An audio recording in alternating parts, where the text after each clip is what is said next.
Ингушетия готова к проведению республиканского чемпионата рабочих профессий, который пройдет с 24 по 26 января. Об этом сегодня главе Ингушетии доложил министр образования и науки региона Юсуп Кастоев.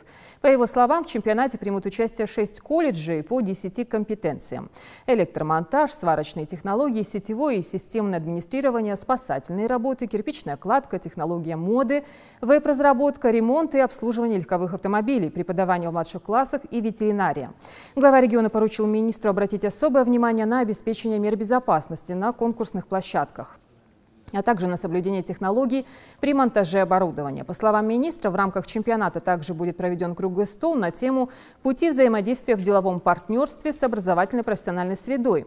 В нем примут участие студенты организации среднего профессионального образования Ингушетии, более 70 региональных экспертов, 100 волонтеров, представители исполнительных органов государственной власти и бизнес-сообщества. В республику уже прибыли международные эксперты. Завтра прибывает международный арбитр.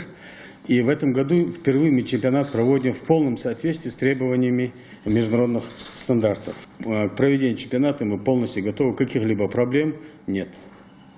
Хорошо, а вот это оборудование все закупили? Так точно. Во все колледжи поступило оборудование, соответствующее международным стандартам. Чтобы мы выходили уже там и на чемпионат России, там окружной тоже будет, я думаю. Да, окружной и чемпионат России. России. Чемпионат России там выходили, ну и так далее. Да. С учетом этого оборудования, подготовьте мое предложение, чемпионат СКФО провести у нас. По возможности. Почему? Потому что я так думаю, что самая лучшая площадка.